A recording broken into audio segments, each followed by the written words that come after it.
Six petites minutes, pas une de plus. Et pourtant, en 6 minutes, l'équilibre feutré de la diplomatie internationale venait de vaciller. À Washington, Benjamin Idnan achevait son numéro soigneusement chorégraphié à la Maison-Blanche épaule contre épaule avec Donald Trump.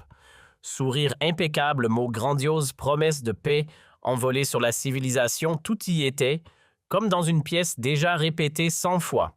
Mais à des milliers de kilomètres de là, à Paris, derrière les murs de l'Élysée, un homme de 39 ans observait l'écran sans applaudir. Son visage ne trahissait ni surprise ni admiration.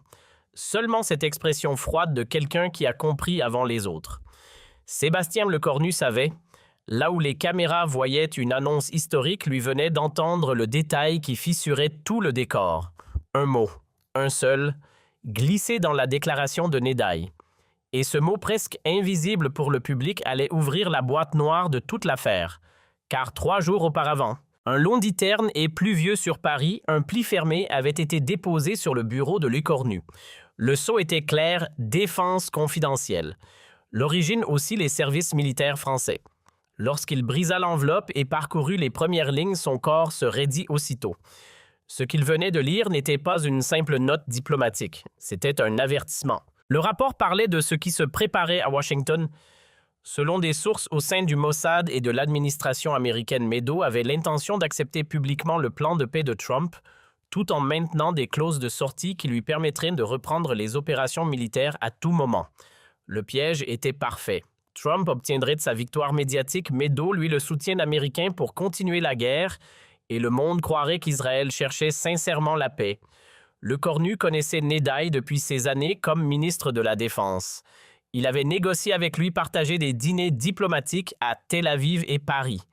Il savait que le premier ministre israélien était un survivant politique capable de dire une chose et d'en faire une autre sans scrupule. Mais cette fois, Meadows ne manipulait pas seulement son gouvernement, il manipulait le président des États-Unis.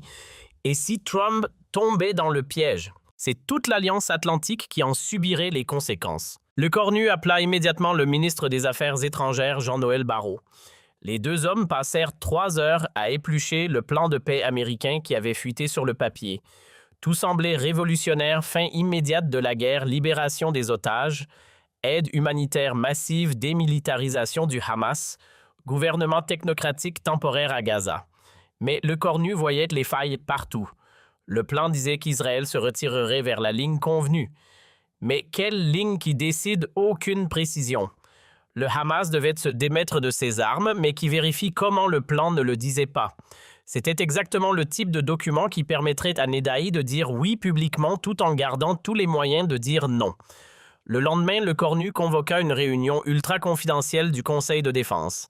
Macron était présent ainsi que les chefs militaires et le directeur de la Direction générale de la sécurité extérieure. Quand Lecornu termina son briefing, Macron posa la question cruciale que faire. Lecornu avait préparé sa réponse 3 actions. Premièrement, contacter discrètement Washington pour partager leurs préoccupations. Deuxièmement, préparer une position française claire. Troisièmement, si Meadows jouait son jeu, être prêt à l'exposer publiquement. La salle resta silencieuse. Exposer publiquement Nédaille signifiait une crise potentielle avec Israël, des tensions avec Washington, un isolement possible de la France.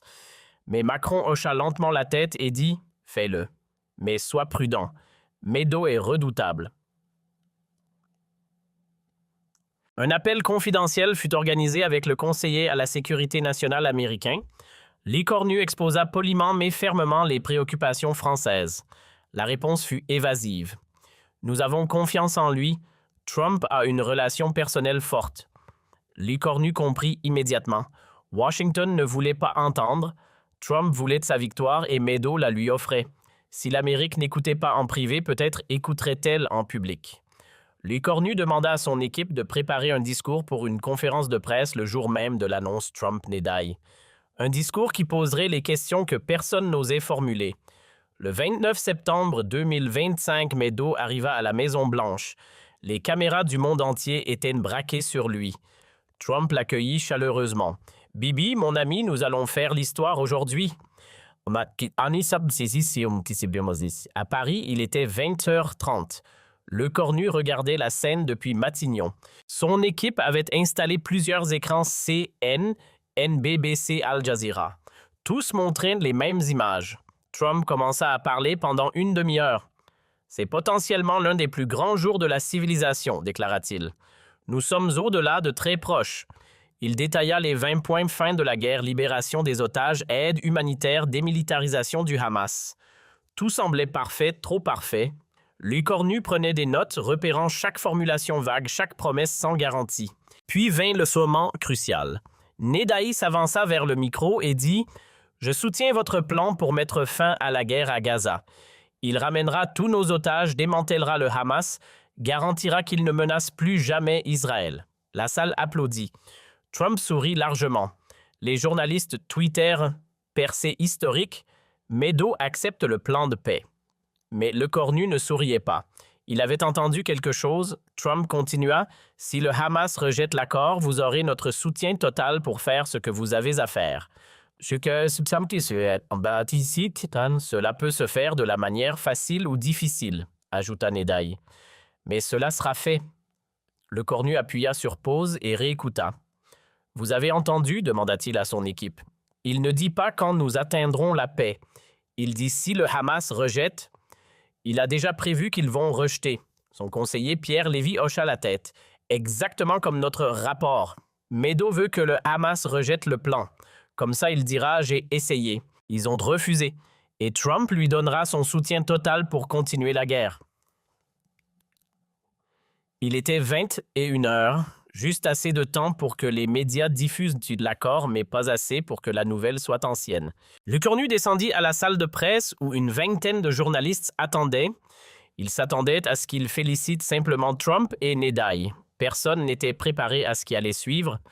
Le Cornu s'installa derrière le pupitre et commença d'une voix calme mais déterminée. « Mesdames et messieurs, bonsoir. Il y a quelques heures, le président Trump et le premier ministre Nedaï ont présenté un plan pour Gaza.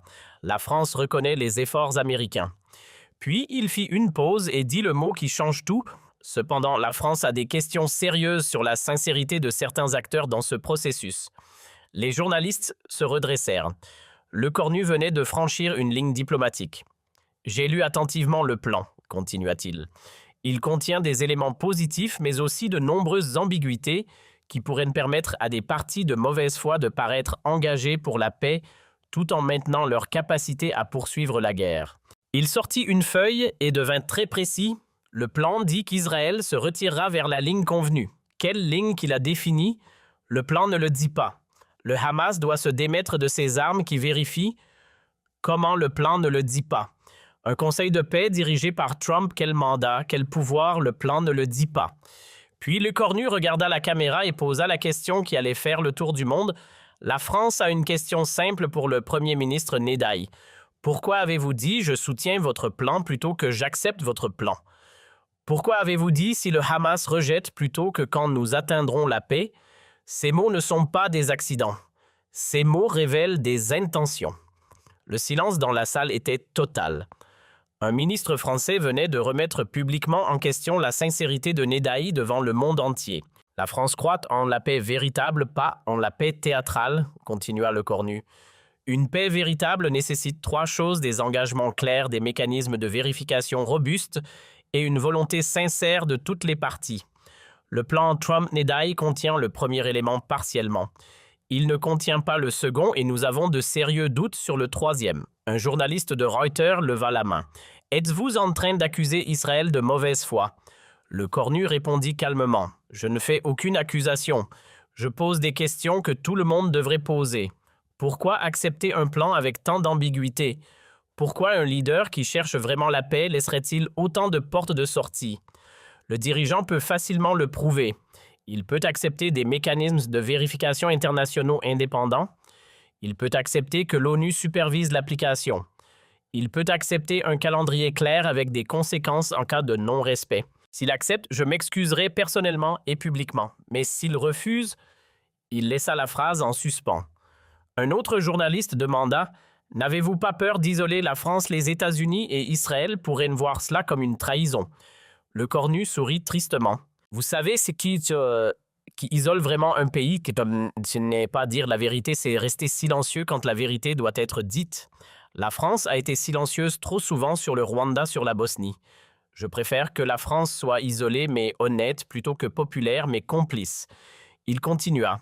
J'ai une dernière chose à dire à mes collègues leaders européens.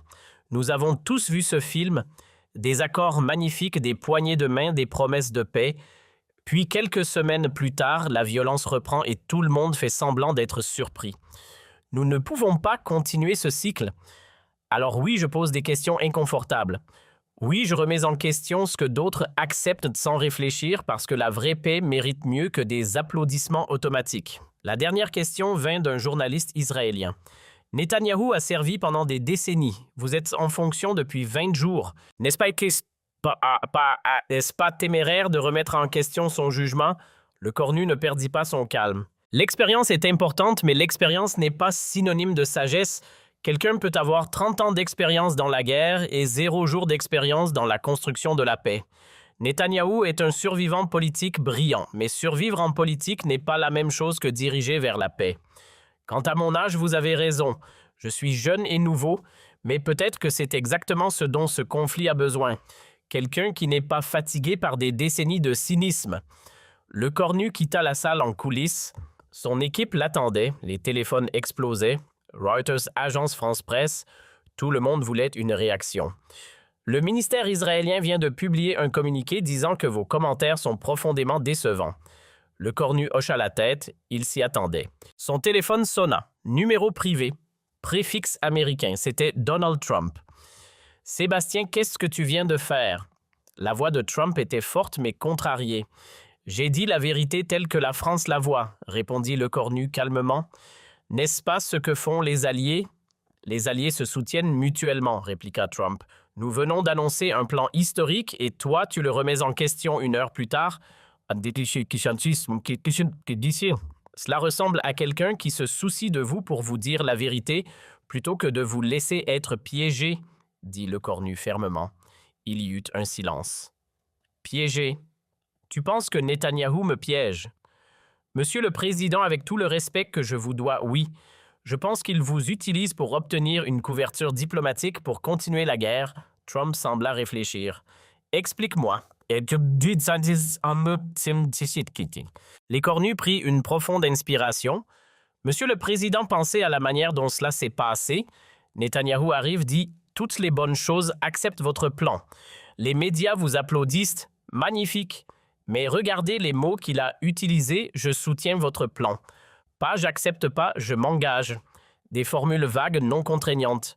Et puis il dit si le Hamas rejette. Pourquoi si et pas quand nous atteindrons la paix parce qu'il s'attend à ce qu'ils rejettent? Et quand ils rejetteront, vous lui avez déjà dit devant les caméras, tu auras notre soutien total pour faire ce que tu as à faire. Vous venez de lui donner un chèque en blanc. Il va maintenant s'assurer que le Hamas rejette et ensuite il vous dira « Vous voyez, j'ai essayé, vous étiez témoin. Maintenant, je dois continuer la guerre et vous avez promis de me soutenir. » Le silence dura plusieurs secondes. Quand Trump parla à nouveau, il semblait troublé. « Ça, tu penses vraiment qu'il ferait ça? » « Je ne pense pas. »« Je sais, nos services de renseignement ont intercepté des communications du bureau de Netanyahou. Il a dit à ses proches qu'il ne croit pas que le Hamas acceptera et que s'ils acceptent, il trouvera un moyen de dire qu'ils violent les termes. »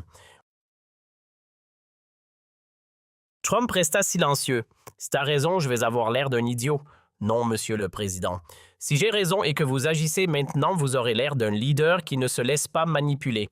Mais si vous ignorez cet avertissement et que Netanyahou fait exactement ce que je dis, alors oui, l'histoire ne sera pas gentille. »« Qu'est-ce que tu me suggères? » demanda Trump. C'était la première fois qu'il demandait conseil plutôt que de dicter. « Ajouter des garanties au plan, » dit le cornu. Insister sur des mécanismes de vérification internationaux indépendants, dire à Netanyahou qu'il doit accepter une supervision de l'ONU et clarifier que votre soutien est conditionnel au respect réel de l'accord. Si vous faites cela, vous serez le président qui a réellement apporté la paix. Si vous ne le faites pas, vous serez celui qui a été joué par Netanyahou. Le choix vous appartient. Trump soupira. « Tu joues un jeu dangereux, Sébastien. Netanyahou est puissant, il a des amis partout, des amis riches. »« Je sais, » répondit le cornu, « mais j'ai quelque chose qu'il n'a pas. J'ai raison. Et tôt ou tard, la vérité l'emporte. » Trump dit « J'espère que tu sais ce que tu fais parce que si tu te trompes, tu passeras pour un amateur arrogant. » « Et si j'ai raison, demanda le cornu. « Alors tu seras un héros, admit Trump. Mais tu as aussi fait un ennemi mortel. Netanyahou ne pardonne jamais. Je peux vivre avec ça, dit le cornu. Ce avec quoi je ne peux pas vivre, c'est me taire et regarder des milliers d'autres personnes mourir. Trump raccrocha sans dire au revoir. Quelques heures plus tard, à 2h30 du matin, les nouvelles commencèrent à arriver.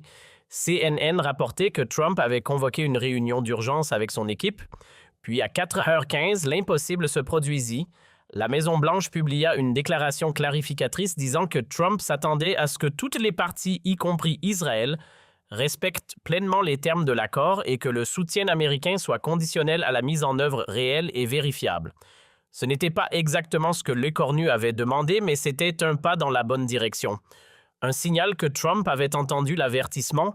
À Tel Aviv, Netanyahou lisait la déclaration à 5h15 du matin. Il n'avait pas dormi. Il savait exactement ce qui s'était passé. Ce jeune ministre français avait fait quelque chose que personne n'avait osé faire. Il avait défié Netanyahou publiquement et fait douter Trump. À 10h10, Netanyahou convoqua une conférence de presse à Jérusalem.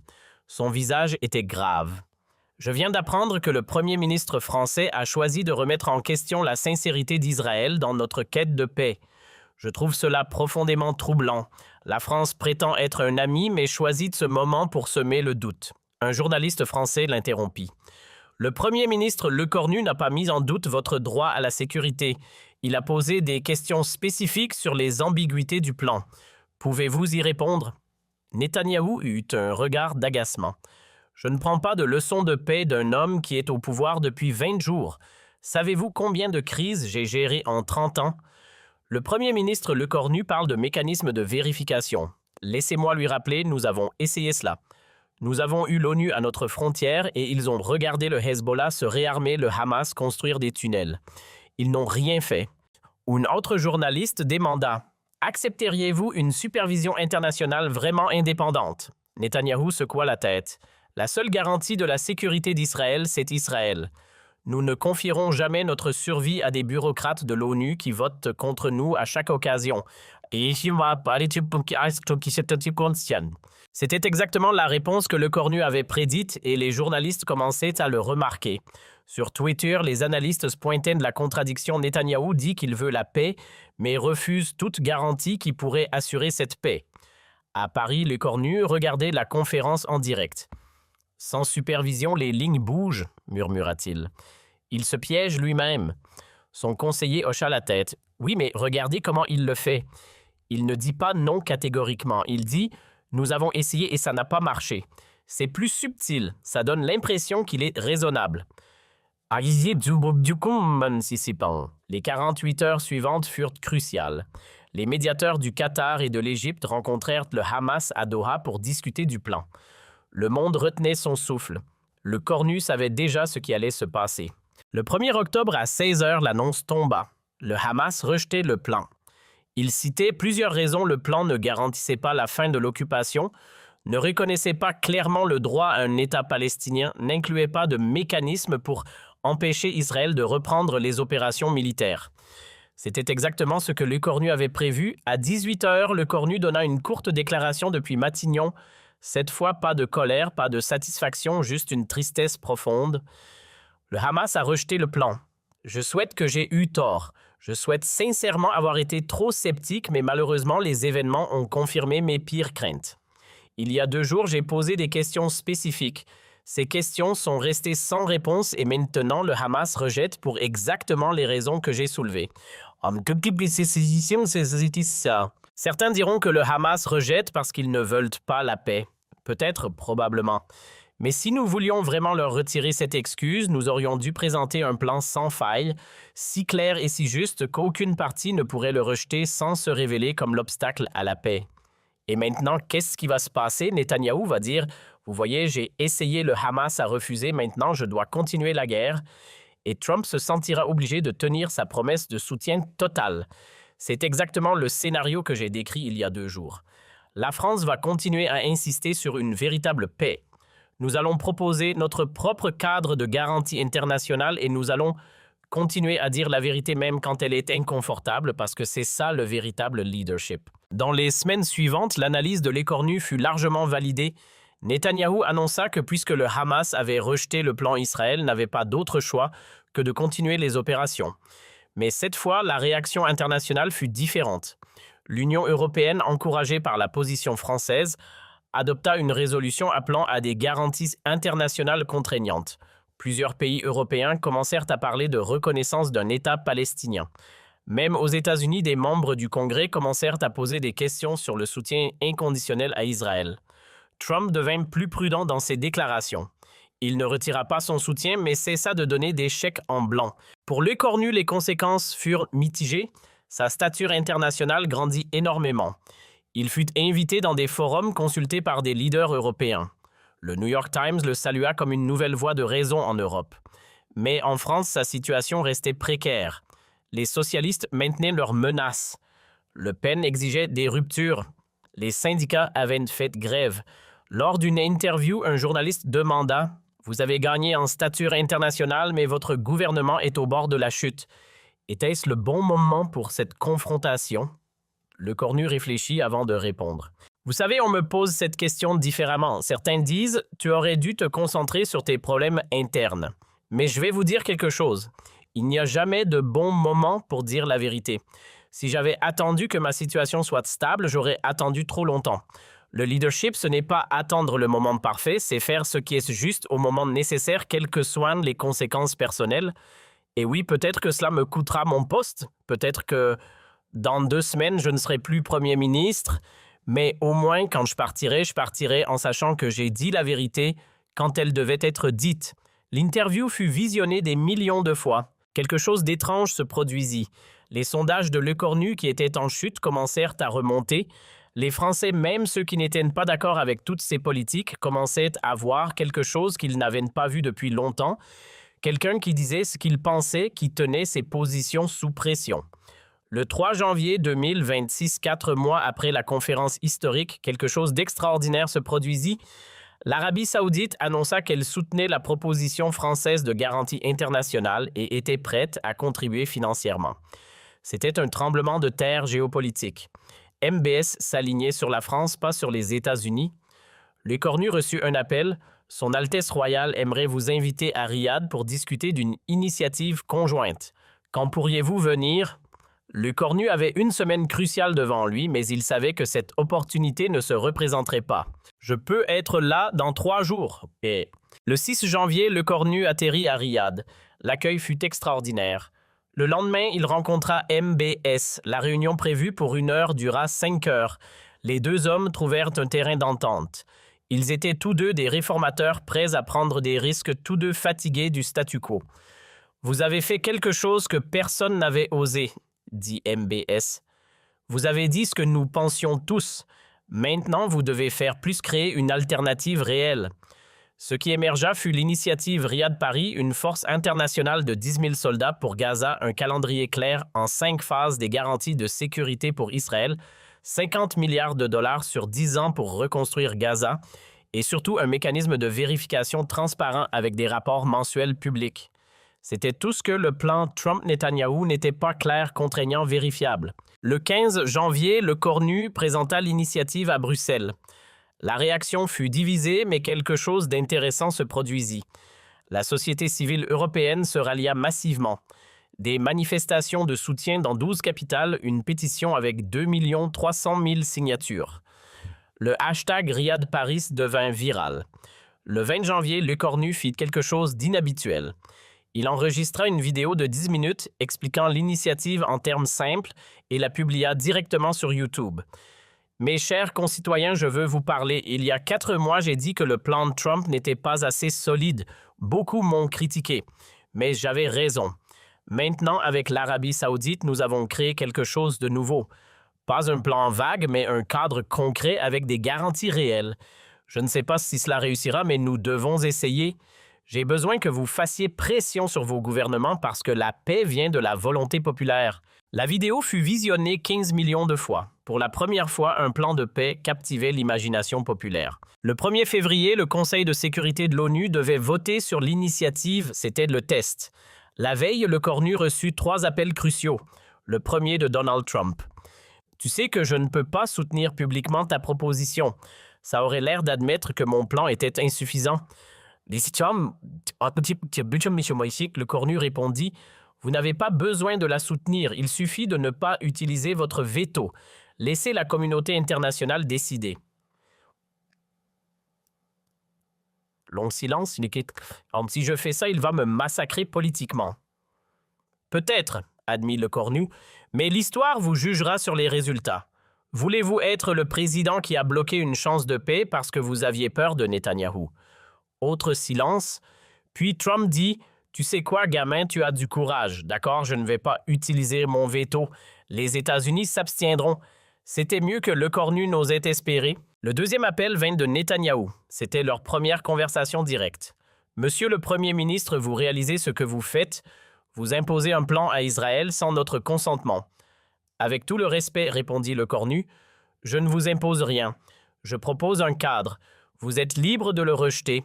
Mais si vous le rejetez, le monde saura que c'est Israël qui refuse une paix vérifiable. Vous me mettez dans une position impossible. Non, je vous mets dans une position où vous devez choisir entre la vraie paix et la guerre perpétuelle. C'est inconfortable mais nécessaire. » Netanyahou changea de tactique. Écoutez, Sébastien, nous sommes pragmatiques. Que voulez-vous vraiment plus d'influence pour la France des contrats de défense? Dites-moi votre prix.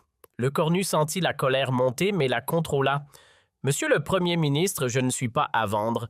Je veux simplement que cette guerre se termine si vous pensez que c'est impossible. Nous n'avons plus rien à nous dire. Vous faites une erreur qui pourrait vous coûter votre carrière, dit Netanyahou froidement. Ma carrière ne m'intéresse pas autant que vous le pensez, répondit le cornu. Bonne journée. Le troisième appel vint de Tony Blair, l'ancien premier ministre britannique nommé au Conseil de paix de Trump. Sébastien, j'ai lu votre initiative en détail. C'est brillant, c'est tout ce que le plan Trump aurait dû être. Merci, Monsieur Blair, venant de vous, cela compte. Mais je dois vous avertir, continua Blair. Netanyahou ne va pas lâcher facilement. Il va mobiliser tous ses alliés, toute son influence pour torpiller cette initiative. Je sais, dit le cornu. Mais pensez-vous qu'elle a une chance? Blair hésita. Honnêtement, si le vote passe demain, si les États-Unis s'abstiennent vraiment, si les pays arabes restent unis, alors oui, pour la première fois depuis des décennies, je pense qu'il y a une vraie chance. Mais Sébastien, si cela réussit, vous allez devenir l'un des leaders les plus influents d'Europe. Et si cela échoue, vous serez politiquement détruit. Netanyahou s'en assurera. Êtes-vous prêt? Les cornus ne répondit pas immédiatement. Il pensa à ces 4 mois à la conférence du 29 septembre, à l'appel avec Trump, à tous les moments où il aurait pu choisir le silence. Monsieur Blair, dit-il finalement, j'ai 39 ans. Si ma carrière se termine demain, j'aurai quand même vécu plus longtemps en politique que beaucoup. Mais si je reste silencieux maintenant, si je laisse passer cette chance parce que j'ai peur, je ne pourrai plus jamais me regarder dans un miroir. Alors oui, je suis prêt. Le 2 février 2026 à 10h à New York, le vote commença au Conseil de sécurité. La résolution présentant l'initiative Riyad-Paris fut lue. L'ambassadeur français fit un discours passionné de 15 minutes. L'ambassadeur saoudienne parla de la nécessité d'une paix réelle, pas théâtrale. L'ambassadeur américain annonça que les États-Unis s'abstiendraient, provoquant des murmures de surprise.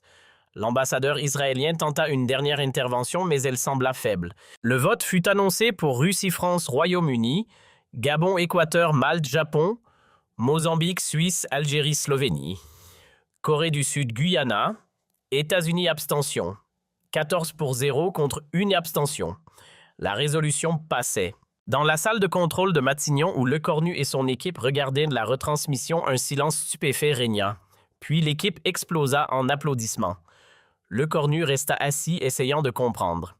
4 mois plus tôt, il avait posé des questions inconfortables. Maintenant, il venait de faire passer une résolution de l'ONU qui pourrait changer l'histoire. « Tu l'as fait !» cria Mathilde en le serrant dans ses bras. Pierre avait les larmes aux yeux. « Dans 100 ans, les étudiants étudieront ce moment. » Mais Lecornu resta calme. « Ce n'est pas fini, dit-il doucement. C'était la partie facile. Maintenant vient de la partie difficile, faire que cela fonctionne réellement. Dans les jours suivants, la réaction fut explosive. Netanyahou donna une conférence furieuse accusant l'ONU de trahison et la France d'antisémitisme déguisé. Des groupes pro-israéliens lancèrent des campagnes contre Le Cornu. Des menaces de mort arrivèrent. Le Cornu reçut une protection renforcée. Sa famille fut transférée en résidence sécurisée. Mais quelque chose d'autre se produisit aussi. Le soutien populaire explosa en France. Son taux d'approbation passa de 34% à 60% et 1% en une semaine. Des manifestations de soutien eurent lieu dans toute l'Europe. Il devint un symbole de leadership moral. Et au Moyen-Orient, des manifestations pour la paix éclatèrent à Gaza. Malgré la destruction des banderoles en français apparurent « Merci France »,« Merci Le Cornu ». Le 10 février, une délégation de familles de victimes palestiniennes et israéliennes vint à Paris. Le Cornu les reçut en privé. Une mère palestinienne qui avait perdu ses 3 enfants serra ses mains et dit simplement « Merci d'avoir essayé ». Un père israélien dont le fils avait été tué dit « Je ne suis pas d'accord avec tout, mais je respecte votre courage ». Cette réunion dura 3 heures. Quand elle se termina, les Cornus avaient les yeux rouges. Le 20 février, Netanyahou fit quelque chose d'inattendu. Dans une interview, il dit « Écoutez, je pense que l'initiative française a de sérieux problèmes, mais peut-être que nous pouvons en discuter. Peut-être qu'il y a des éléments que nous pouvons négocier. » C'était la première fissure dans son opposition. Dans les semaines suivantes, des négociations discrètes commencèrent, France, Arabie Saoudite, Égypte d'un côté, Israël, États-Unis de l'autre. Le Hamas par l'intermédiaire du Qatar. C'était laborieux, compliqué, rempli d'obstacles, mais c'était un processus. C'était mieux que la guerre. Le 15 mars 2026, exactement 6 mois après la conférence historique de Le Cornu, un accord préliminaire fut signé. Il n'était pas parfait. Il y avait encore des points de désaccord, des zones grises. Mais c'était un début, un vrai début. Le Cornu fut invité à la cérémonie, mais déclina. « Ce n'est pas mon accord, dit-il. C'est l'accord de tous ceux qui ont travaillé pour la paix. Je ne vais pas voler leur moment. » Il regarda la cérémonie depuis Matignon. Quand les signatures furent apposées, Mathilde se tourna vers lui. « Comment tu te sens ?»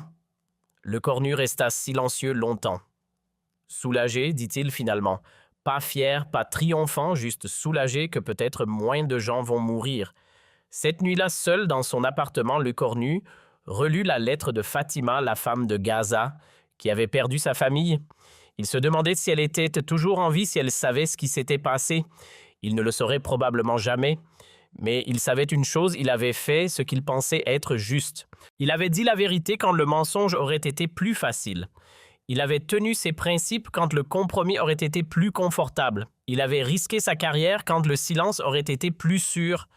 Et parfois, c'est tout ce qu'un leader peut faire. 3 mois plus tard, en juin 2026, Sébastien Le Cornu se tenait sur une scène à La Haye. Il venait de recevoir une distinction internationale pour leadership moral et courage diplomatique. Dans son discours, il dit quelque chose qui résume tout. On me demande souvent comment j'ai eu le courage de défier Netanyahou, de questionner Trump, de risquer ma carrière pour un principe. Et ma réponse est toujours la même, je n'ai pas eu de courage, j'ai juste refusé d'être lâche. Parce que le courage n'est pas l'absence de peur. Le courage, c'est faire ce qui est juste malgré la peur. Je n'avais pas parlé ce soir du 29 septembre. Si j'avais laissé passer cette mascarade, j'aurais peut-être sauvé ma carrière, mais j'aurais perdu mon âme. Il y a quelques mois, j'ai dit que Netanyahou avait trompé Trump, mais qu'il ne pouvait pas me tromper. Ce n'était pas parce que j'étais plus intelligent, c'était parce que je ne voulais pas être trompé. Je ne voulais pas croire aux mensonges confortables plutôt qu'à la vérité difficile. Et c'est la leçon que j'espère que les gens retiendront. Ne laissez pas les puissants vous mentir sans poser de questions. Exigez des preuves. Tenez les leaders responsables. Parce que la démocratie ne meurt pas en un jour, elle meurt lentement chaque fois que nous acceptons un mensonge par confort, chaque fois que nous restons silencieux par peur. Il marqua une pause. Je suis Premier ministre depuis 9 mois. Dans quelques semaines, je pourrais ne plus avoir ce poste. La politique française est imprévisible. Un rire parcourut la salle. Mais qu'importe combien de temps je reste au pouvoir, je saurai que pendant un bref moment, j'ai pu faire une différence. J'ai pu dire la vérité. J'ai pu tenir tête aux puissants.